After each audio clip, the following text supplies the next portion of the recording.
مربط وي تيب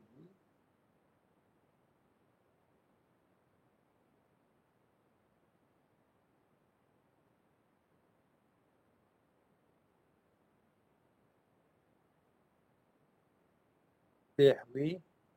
Alors, on va lire une par une et voir si elle est vraie ou pas. La première, qu'est-ce qu'elle dit? Elle relie physiquement un ordinateur à un support, à un réseau. C'est quoi? Qu'est-ce qui relie physiquement un ordinateur à un réseau? Le Un support. câble, un support. Voilà, un support. Donc, c'est pas vrai. C'est pas ça par défaut. Elle attribue une adresse permanente à un ordinateur. Kun qui attribue une adresse permanente à un ordinateur. Kun. Qu'est-ce qui attribue de façon permanente une adresse à un ordinateur?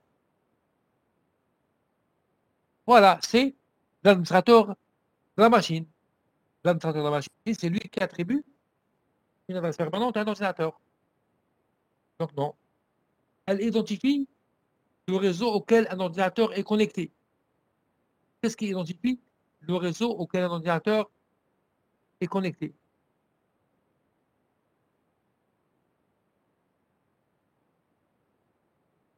L'adresse réseau. Hein?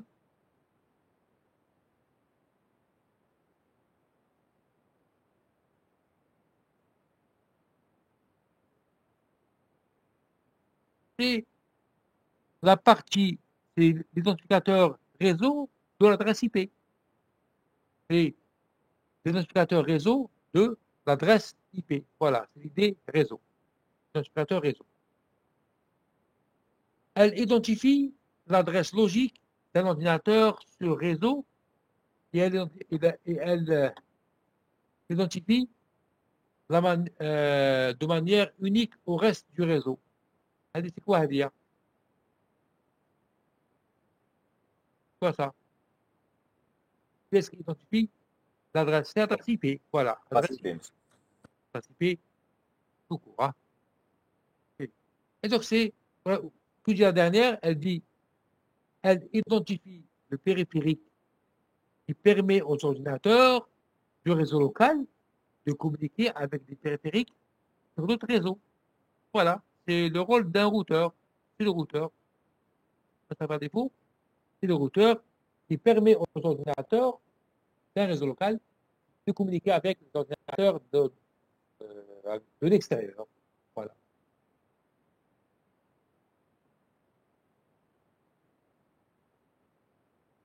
Quatrième question. Selon le réseau suivant, quelle serait l'adresse de la passerelle par défaut pour l'ordinateur A dans le réseau 192.133.9.0? Je vais les faire, elle est très facile. Hein.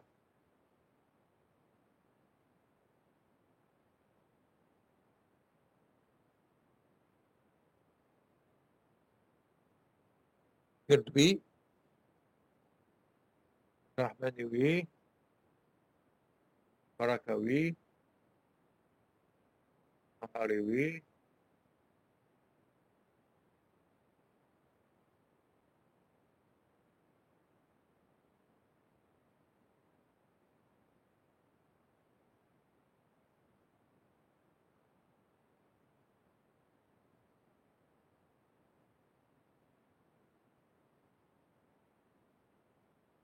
Huma, non,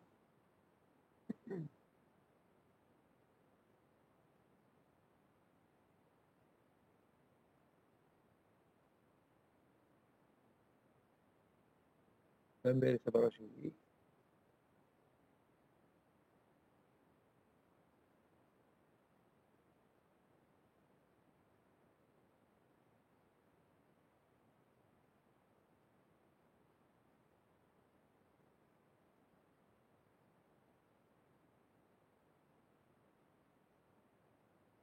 Orstanwi,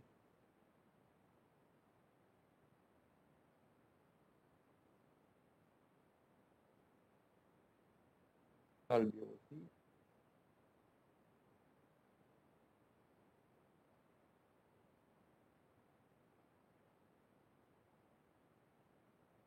Yad aussi,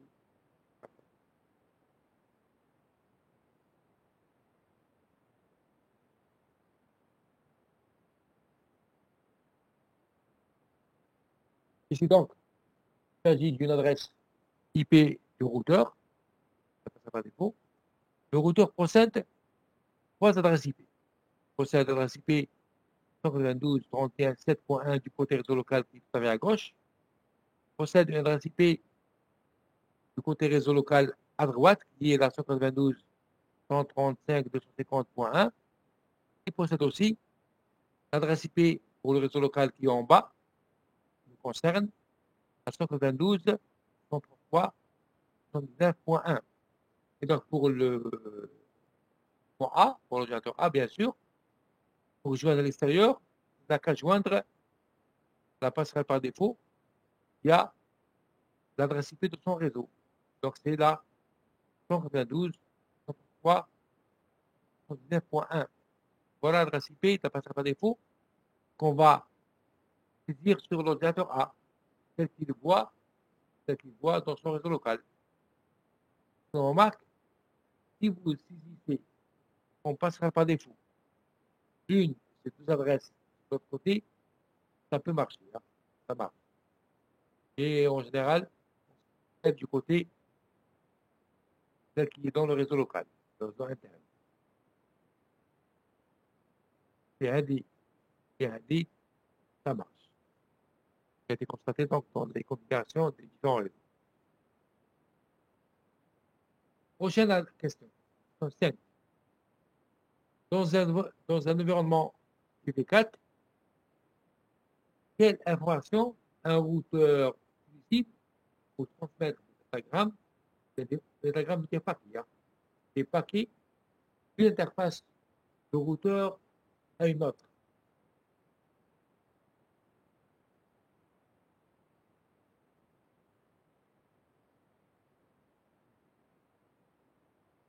Numéro B,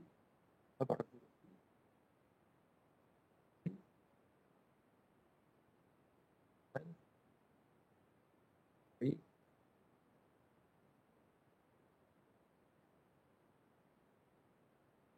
un numéro,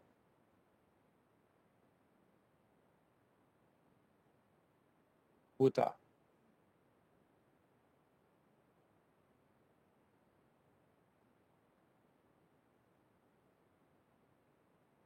Windows 8.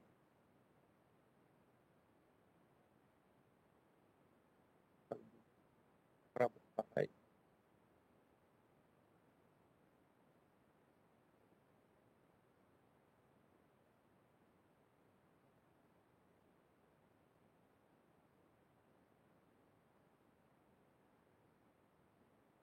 Bota, non. Toi, tu es en train de tourner autour de la 3, c'est tout. Toujours. Deuxième oui. Baraka, ben non. Oui.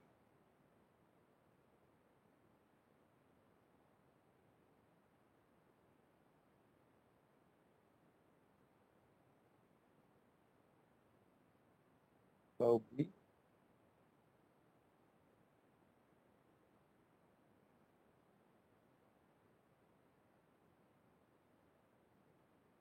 Alors, on dit, un routeur transmet un paquet d'une interface à une autre. C'est quoi ça? C'est quoi ça? Un routeur reçoit un paquet, il le remet d'une interface à une autre. Voilà, c'est le routage. C'est bien, c'est le routage. Recevoir un paquet d'une interface d'un voisin, et pour le mettre entre voisins, il va le transmettre via une autre interface. C'est le routage. Et bien sûr, ce qu'on vient de voir ce matin en cours, le routage, il est basé sur l'adresse IP de destination, exactement, uniquement l'adresse réseau de destination, sans voir la partie machine. Ça m'intéresse uniquement la partie IDF réseau. C'est ce qu'on a vu à travers l'étape de routage. Ce qui intéresse le routeur, c'est uniquement la partie réseau. Où va ce message? Donc, vers quel réseau va-t-il aller pour faire le routage?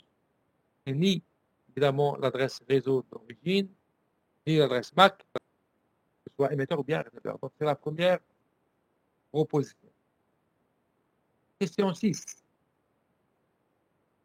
Donc, d'après cette figure, quelle adresse physique l'ordinateur A doit-il indiquer dans le champ adresse de destination de tram Internet destiné au serveur?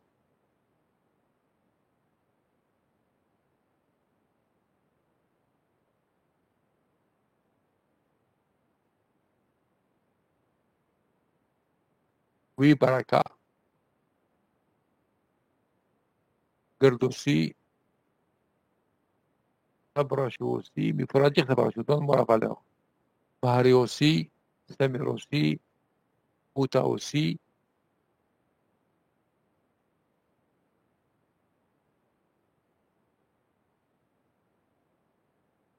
Voilà maintenant. Farshan, non. Yobi, Aschiev, non. C'est toujours transparent. Farshan, imposé, oui. Barachi, oui. Change maintenant. Philippe, oui. Polo, oui. Thor, non.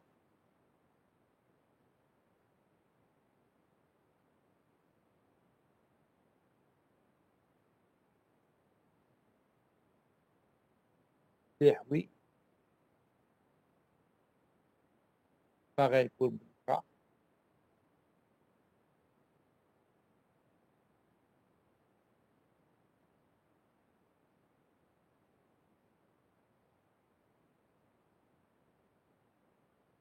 Philippe, non. Zahman, Zahman, non.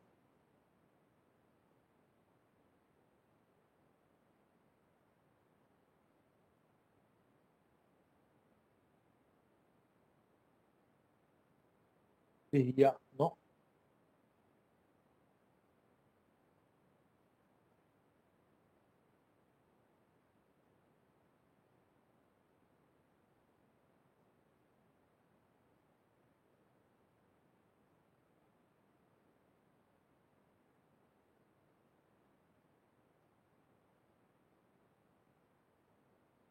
Voilà.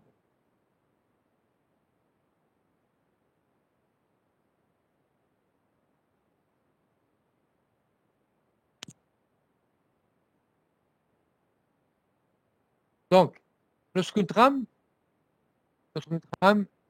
quitte l'ordinateur A pour aller vers le serveur, elle va aller, bien sûr, elle va passer par le switch, toujours transparent pour nous, pour atteindre le routeur. Ça passera par défaut.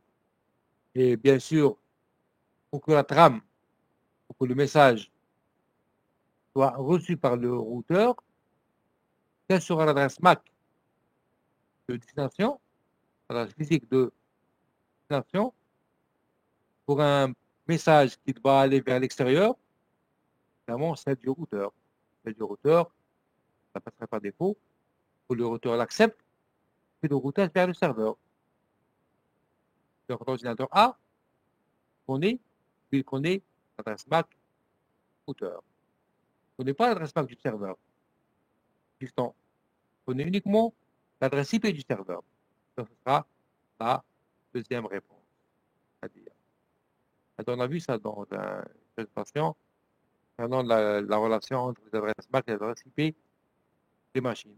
Donc, un équipement qui peut communiquer avec l'extérieur, il mentionne l'adresse IP de cet équipement externe, mais l'adresse MAC sur celle de son voisin. Le voisin à l'ordinateur A, c'est le routeur. Le voisin, je répète, à l'ordinateur A, c'est le routeur. Le voisin du routeur, c'est le serveur. Dans ce sens. C'est le serveur qui va mettre l'adresse MAC du serveur. Pardon. C'est le routeur qui va mettre l'adresse MAC du serveur une fois que la trame arrive ici. Là, oui. Là, l'adresse MAC qui sera mise dans la trame par le serveur celle du serveur, par le routeur, pardon, sera celle du serveur. Et ici, non. L'adresse MAC, elle.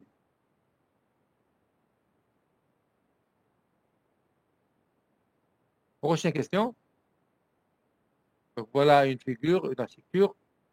Une trame est envoyée du PC vers l'ordinateur portable. Du PC vers l'ordinateur portable. Quelle adresse MAC et IP source s'ajoute à la trame lorsque celle-ci quitte le routeur B. Quitte le routeur B. Vous savez, lorsque la trame va sortir d'ici. Elle va quitter le routeur B. Quelle adresse MAC va-t-on mettre IP dans le champ émission?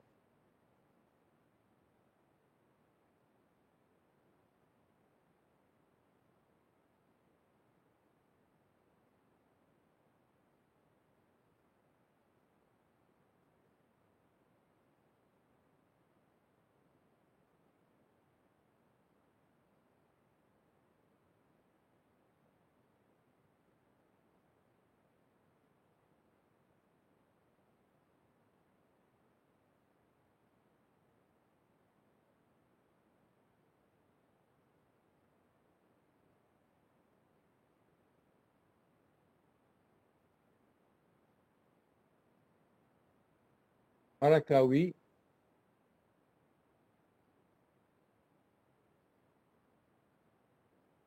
Oui. Allez, oui.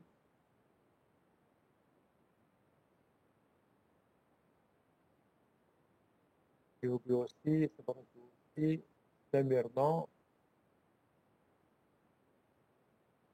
Et oui. Mlih, non. Bouta, oui. Ozim, une partie de la réponse, oui. L'autre, pas donné. Abdelrahman, non. On sera une partie, elle est juste.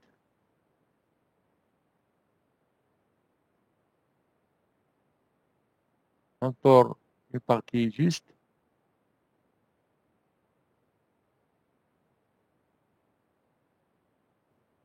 Barabatoui, Rahma, Ben Rahmani, non.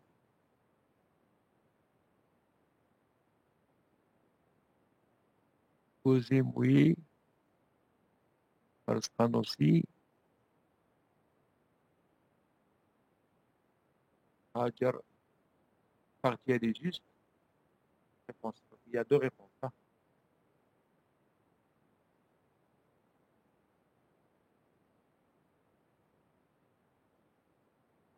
Abdelrahman, oui.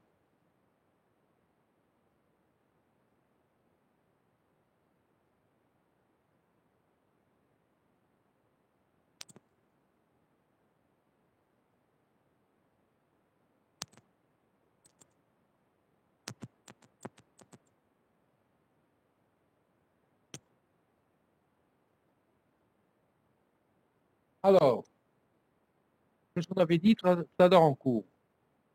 Que l'adresse IP source et destination ne changent pas lorsqu'un message est envoyé d'un équipement à un autre à travers le réseau. Donc, lorsque le message est envoyé par le PC, à n'importe où, l'adresse IP de l'émetteur sera celle du PC. Donc, l'adresse IP source sera celle du PC. Ouais. Et donc, parce que peu importe où on envoie le message, qu'il soit ici, bien là, l'adresse IP source ne change pas. Donc, l'adresse IP source est toujours celle du PC. Donc, qu'est-ce qui change? Vous avez ça auparavant. Ce qui change d'un lien à un autre, c'est l'adressage MAC. L'adresse MAC source, lorsque le message quitte le PC, évidemment, c'est celle du PC. Lorsque le message arrive au routeur, l'adresse MAC source, lorsque le message quitte le routeur, c'est celle du routeur. Mais ici, lorsque le message quitte le routeur B pour aller vers le serveur, vers l'ordinateur portable, l'adresse MAC source sera celle du routeur B.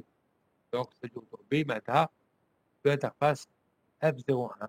Le routeur B possède deux adresses MAC. Il possède l'adresse MAC MENA et d'autres MENA. Et celle de l'interface F01. Donc, les bonnes réponses, c'est les réponses 3 et 4. Question 8. Lorsqu'un ordinateur est déplacé d'un réseau à un autre, quelles affirmations parmi les suivantes sont vraies? Il y a deux réponses. Lisez-les bien et répondez quelles sont les bonnes réponses.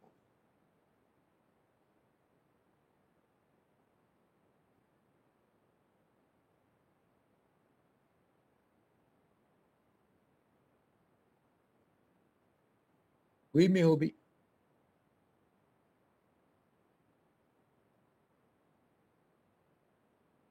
Oui, Garuda. Mahari. Non.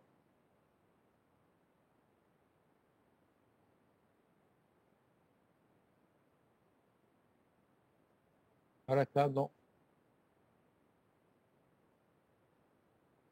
Cousine.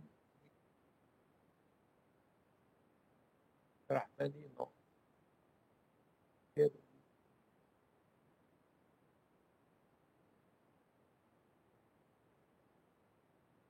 Bota, oui.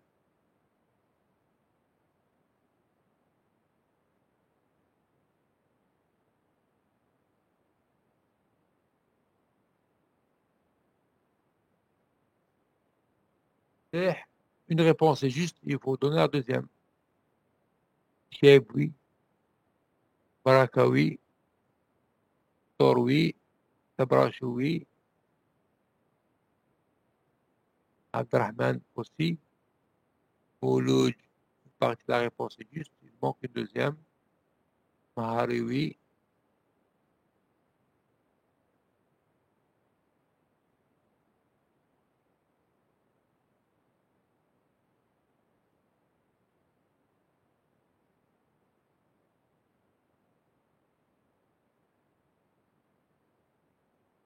Razkhan, non.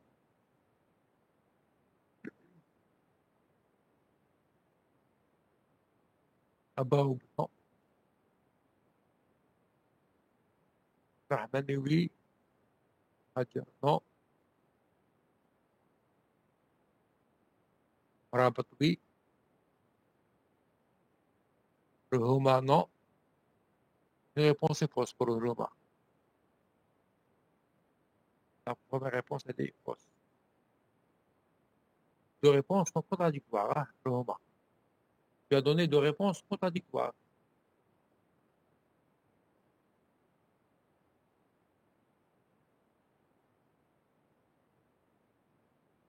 Mouloud, réponse est juste. L'autre,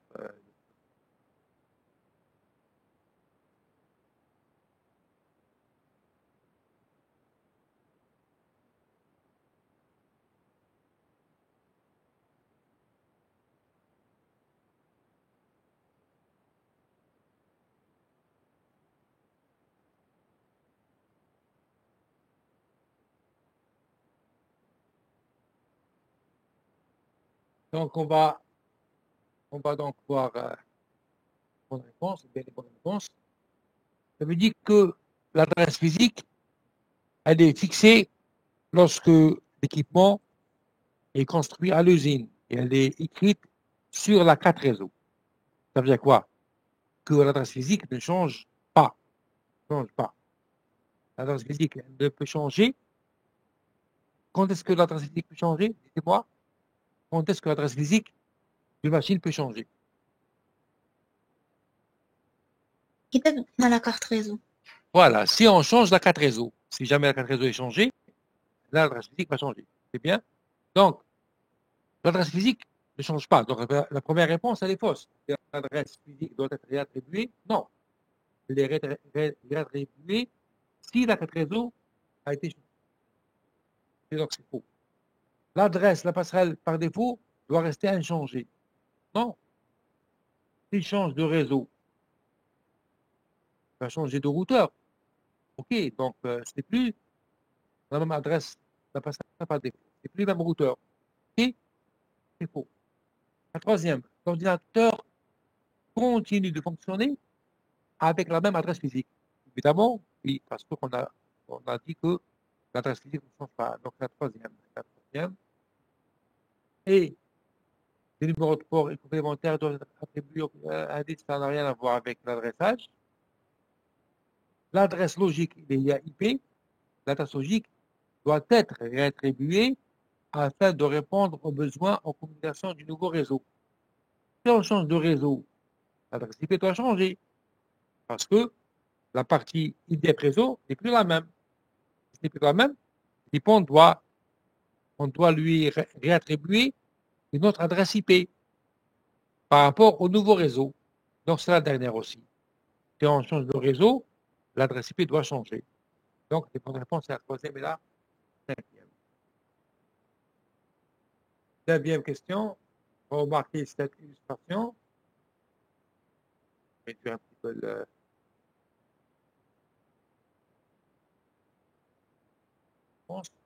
Voilà. Donc, vous avez ici une interconnexion de réseaux locaux avec le routeur 1. Le PC1 envoie une requête ARP. PC1 envoie une requête ARP car il doit envoyer un paquet au PC3 qui est dans un autre réseau. Dans ce scénario, que se passe-t-il ensuite?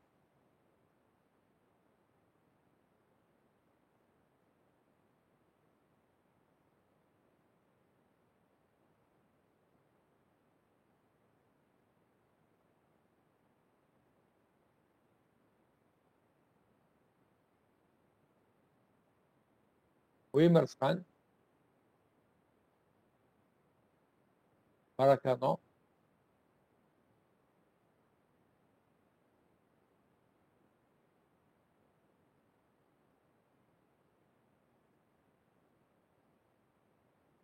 Mahari, non.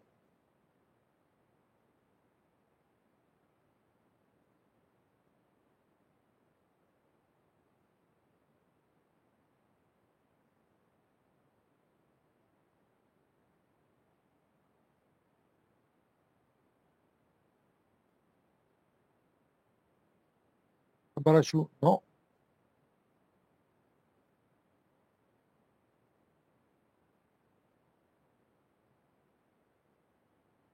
Pardon. Sabarachou, oui, c'est juste. Hein. Sabarachou, c'est juste, c'est bien. Tehia, non. Et Barsran, c'est faux. Hein. Barsran, donc c'est faux. Mahari, c'est faux aussi.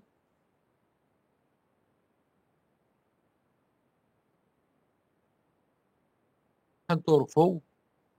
Poulouch, faux. Bota, pareil, c'est faux.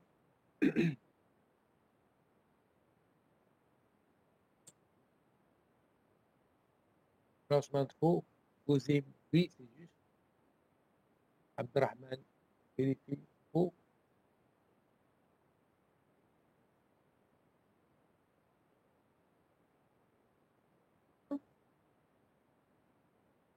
Franchement, non. Barsran, non plus. GOB, oui.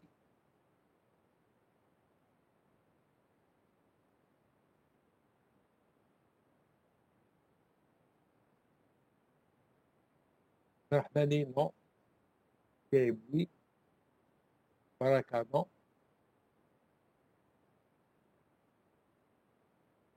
Farachet, non.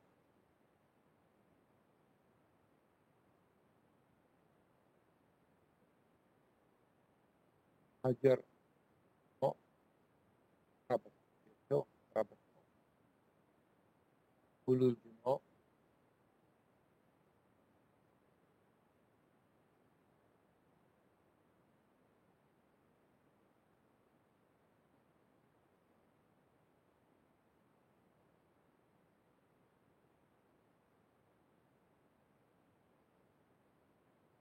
Girl non plus.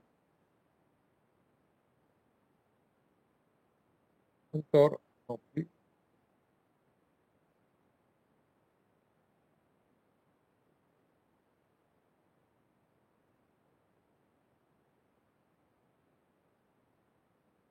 Bahari, oui.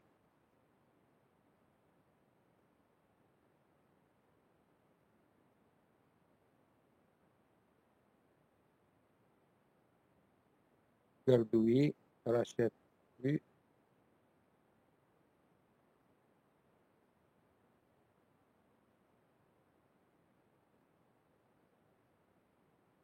Ouloud.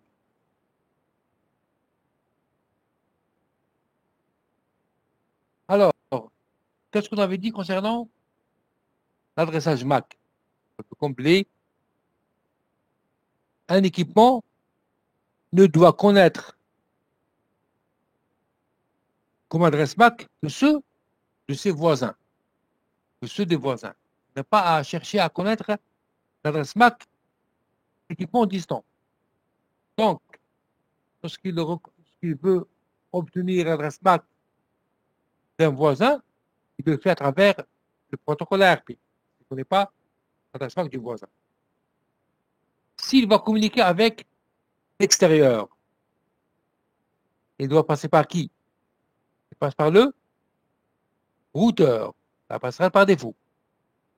Et donc, pour pouvoir envoyer un tel message au routeur, il doit obtenir l'adresse MAC du routeur à l'aide du protocole ARP. Et pour le PCA, bien sûr, l'adresse MAC du routeur qu'il doit connaître, c'est celle de l'interface F00 et non pas F01. F01, elle est du côté du réseau local qui est à droite. C'est Hadidis Miarf. Il n'a pas à chercher l'adresse MAC du PC3. Donc, le routeur 1, recevant la requête ARP, ne va pas la transmettre au PC3. Non? Parce que celui qui a envoyé la requête, c'est PC1. Il l'a envoyé pour obtenir l'adresse MAC de qui? Ça passera par défaut. De l'interface F00. La bonne réponse est la deuxième. Le routeur 1 envoie une réponse ARP après avoir reçu la requête ARP contenant sa propre adresse MAC de l'interface F00 et non pas F01. Okay? Donc, il va remettre l'adresse MAC de lui-même et non pas celle de PC3. On a l'équipement distant n'ont pas à se connaître par leur adresse MAC, connaître par leur adresse IP. Donc, la bonne réponse est Hadia. Là, la deuxième, la bonne réponse. Le switch non plus n'a pas à réagir parce qu'il est transparent. On ne voit pas de réponse. Là, il ne répond pas. Get ARP. Okay? Voilà pour la 9e question. Question 10. Quelle action effectue un switch ou bien un commutateur niveau 2 lorsqu'il reçoit une trame de division de couche 2?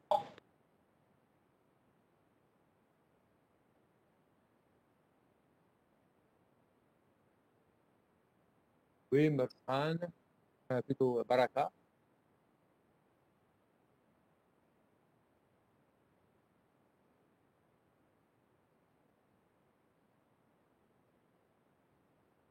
سعودي سبرشوي هاد ربطوي نهاري هيثم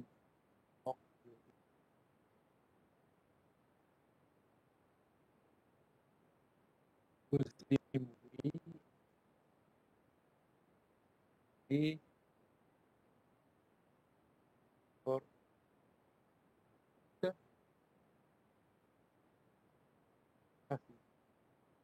répondre à ceux qui donnent la réponse fausse. Ça.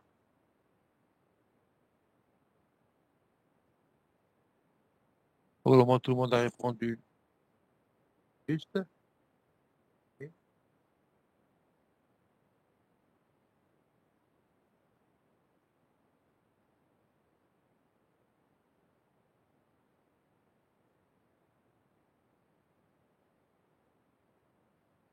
C'est facile, à chaque fois on l'a fait dans un exercice. lorsqu'un switch reçoit ou bien doit faire une diffusion, il envoie à tous les ports actifs, bien sûr, sauf le port par lequel il a reçu la trame. C'est la deuxième. Quand est-ce qu'il fait une diffusion? Soit parce qu'il a reçu une trame qui contient comme adresse, marque de réception, adresse de diffusion, ou bien parce qu'il ne connaît pas où se trouve le récepteur. Ici aussi, il fait une division. Mais lorsqu'il va la faire aussi, il ne va pas la remettre à travers le port par lequel il a reçu la trame. Donc, il envoie à tous les ports, excepté le port par lequel la trame a été reçue. Il ne va pas envoyer la trame à tous les ports. Hein? Tu as compris les méthodes, non? Ça n'a pas de sens. Ça n'a pas de sens, ça. On voit la trame à tous les ports qui sont enregistrés pour transférer les diffusions. Il n'y a pas de port enregistré pour transférer les phrases. Il n'y a pas de sens. Okay? Donc, c'est la deuxième réponse.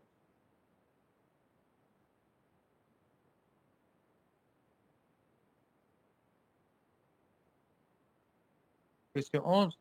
Quelle est la fonction principale du protocole ARP?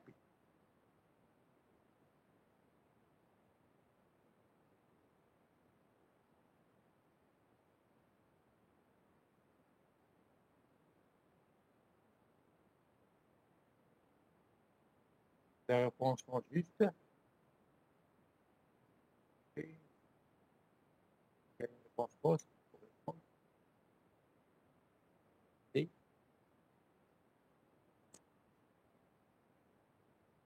c'est bon. Samir, non.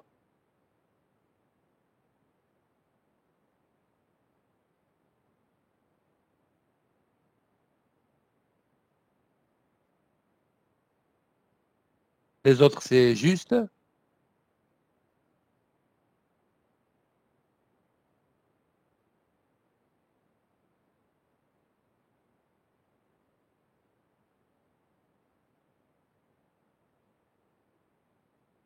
Et il n'est pas encore 11h10, je le sais. Il est 11h. Ah, donc vous devez avoir une pause de 10 minutes. OK. On termine. Il reste.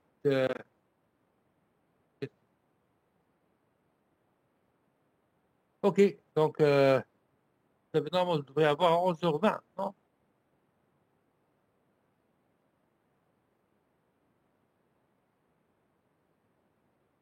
OK. Donc, la bonne réponse est la traduction des adresses IPv4 en adresse MAC. Et c'est la résolution d'adresse IPv4 en adresse MAC. La réponse 2. Votre ERP, on lui donne en paramètre adresse IPv4 et vous retourne l'adresse MAC de l'équipement. Voilà. Donc, on poursuivra la prochaine séance, Inch'Allah. Donc, je vous dis au revoir. Merci, monsieur. Au revoir. Au revoir.